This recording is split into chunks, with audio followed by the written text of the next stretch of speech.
Hello, everybody. Thanks for coming to this event. Many of you know what the concept is behind it, but I will kind of reiterate what it is we're attempting to do tonight. About 6 weeks ago or so, I went to an event in Seattle at Town Hall called Ignite Seattle. And it was basically what we're going to do tonight with slightly different rules. Each presenter presented for 5 minutes something that they were passionate about, something that they wanted to share about, it was something sometimes pertaining to their work, sometimes not, sometimes it was a hobby. And I just found the whole thing really, really great. And I thought it was so good for building community and allowing people a chance to just talk about those things that they really, really care about. What was so striking about the event, too, was how supportive the audience was. So I think that that is a really important part.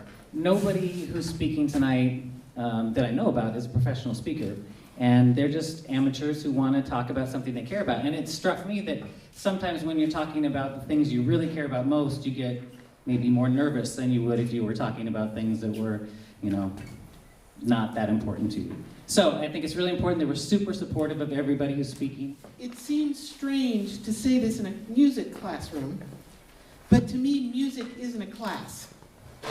Music isn't a curriculum or a task. Music is more than just a coordination of notes and tones and rhythms. To me, music is the coordination of heart, mind, body, and soul through a universal language of expression that taps into and acts as a conduit for all of the above: heart, mind, body, and soul. Outside of school, I do a sport called roller derby. Now, many people, when they first hear roller derby, all they think is the days of fishnets, where girls literally wore fishnets, booty shorts, and very scandalous tops. Since the days of fishnet roller derby, it has evolved into a sport that's like football on wheels, except more dangerous. On December 12th, my father would have been 94. This is for him, the baseball card. In a shoebox, Topps 1965, card number 134, game 3 of the 64 series. Holding it reverently, as if it had real value, I traveled back in time to the den in the house on 34th, a black and white TV. Color ones are always in the shop, Dad said. On the brown plaid sofa, Dad and I watched New York and St. Louis play a tense game 3, announced by Kurt Gowdy and Harry Carey, who know a lot, but as much as they know, the one who really knows everything about baseball is my dad, a former minor league pitcher. So, for those of you that may or may not know, I've grown up a little bit differently. I live on a farm, or so-called, in the middle of Briar. And so I've grown up with horses and riding horses and competing, so I wanted to talk a bit about that. So Bezos, seriously, are we still talking about race? We know we have a black president, and slavery was so long ago. Well, effects of racism are still felt by a lot of people of color today, such as on the screen. You may ask yourself, why is space important? I mean, we're doing just fine here. Why do we have to go up there? During my life so far, it's been pretty hectic. I've gone through a lot of life-changing events, and I'm in too many things right now. I call it the life-changing leaf, because as someone who wants to dedicate their life to music, it really drove home the idea of communication in music and finding a way to give meaning to whatever you're playing and just kind of communicate something. I'm Gabe Miller, and today I'd like to talk to you about snakes. My passion recently has been going to national parks and hiking and going to waterfalls and finding native plants in situ and taking pictures of them. All right, my name is Paige Anderson, and like you said, I'm an alumni of Terrace in the band program, and I'm currently studying elementary education at Central.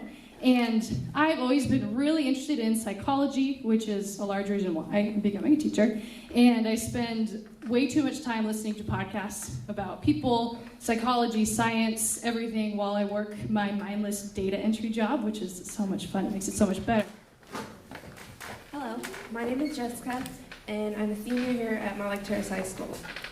And I get stereotyped every day. I'll let you contemplate why. Hi, I'm Michael, and I'm here to talk to you about why my favorite type of music is classical music. Okay, when I was 16 years old, I spent a whole summer traveling across the country with my parents in a station wagon. And the travel bug, it kind of ignited a lifetime of wanderlust. It really kind of all started when I was, I guess I'd say around 5 or 6, and my dad, he had this guitar, and he'd always try to teach me the Smoke on the Water chorus on the guitar, and I have a pretty good picture of that. There we go. And tonight, I want to tell you about grit, and I want to tell you about cunning. Grit and cunning. And in order to tell you about these two traits that you might think about men with, I'm actually going to tell you a story about my mom and Courtney. So black cloud is a term I use to describe when I'm depressed, uninspired, and feel kind of useless. And I felt like that a lot since I've been going to college. I've been hit really hard with reality since I've been going there, but there has been a lot of good things too. It's not all been terrible. So 2 years and counting, the 9-year story, is about why I started writing and why I'm going to continue writing.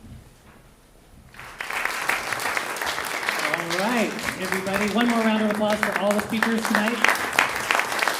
All the way back to Anne McMurray, who started this talk. Thank you so much. Thanks for coming, everybody. We'll see you around.